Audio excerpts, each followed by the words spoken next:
امام کسائی رحمۃ اللہ علیہ سے ہارون رشید کہنے لگا میرے بیٹے کو گھر آ کے پڑھا دیا کریں، تو آپ فرمانے لگے میں نبی پاک علیہ السلام کے علم کو رسوا نہیں کر سکتا، تیرے بیٹے نے حدیث پڑھنی ہے تو جہاں سب کے بچے پڑھتے ہیں تیرا پتر بھی وہیں آئے گا۔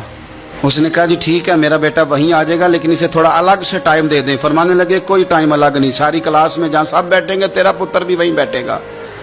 عرض کی چلو اس کا سبق ہی پہلے سن لیں، فرمایا یہ بھی نہیں کروں گا، جو پہلے آئے گا سبق اس کا پہلے سنا جائے گا، یہ نبی پاک کا دین ہے۔ اب ہارون رشید کیا کہتا ہے؟ بادشاہ ہے، کہتا ہے حضور میں بھی بڑا ذرا آپ کو آزما ہی رہا تھا کہ میں اپنے بچے کو کہیں کچے استاد کے پاس تو نہیں داخل کرانے لگا، انشاءاللہ یہ آئے گا اور خدمت کرے گا آپ کی، آئے گا۔ ہارون رشید گزر رہا تھا اور امام کسائی رحمت اللہ علیہ نا وضو کر رہے تھے۔ یہ اعلیٰ حضرت لکھتے ہیں ساری باتیں، ساری انہی کی سنا رہا ہوں، انہی کے مطلب کی کہہ رہا ہوں، زبان میری ہے بات ان کی، انہی کی محفل سنوارتا ہوں، چراغ میرا ہے رات ان کی۔ چراغ نے جب سنورنا ہو تو اندھیرا ہو تو سنورے گا نا، ورنہ چراغ کو پوچھے گا کون؟ تو انہی کی محفل سنوارتا ہوں، چراغ میرا ہے پر رات، یعنی میرے چراغ کو چمکنے کا ماحول انہوں نے ہی عطا کیا۔ امام کسائی رحمت اللہ تعالی علیہ وضو کر رہے تھے، ہارون رشید گزر رہا ہے، اور ہارون رشید کا بیٹا شہزادہ، سلطنت کا شہزادہ، استاد جی پیر دھو رہے تھے تو وہ لوٹے کے ساتھ پانی ڈال رہا تھا۔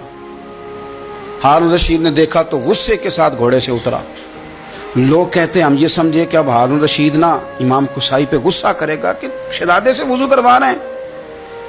کسی نے امام کسائی کے کان میں کہا کہ ہارون رشید آ رہا ہے، فرمانے لگے آ رہا ہے تو آنے دو، میں کیا کروں، آ رہا ہے تو آنے دو، مجھے کوئی پرواہ نہیں ہے اس کی۔ ہارون رشید قریب آیا تو غصے میں آیا اور آگے پتہ کیا کیا؟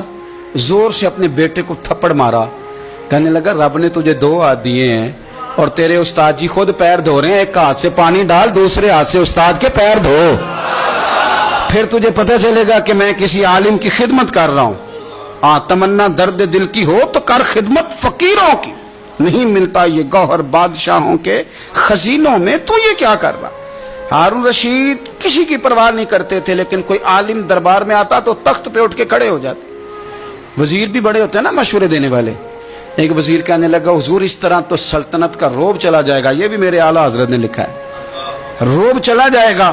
آپ آنے پر کھڑے ہو جاتے ہیں مولوی صاحب کے، تو آپ فرمانے لگے مولوی کی عزت نہیں کرتا، میں نبی پاک کے دین کے علم کی عزت کرتا ہوں، اور اگر حضور کے دین کی عالم کی عزت کرتے سلطنت کا روب جاتا ہے تو جانے دو، حضور کے دین کے عالم کی قدر تو ہوتی ہے نا۔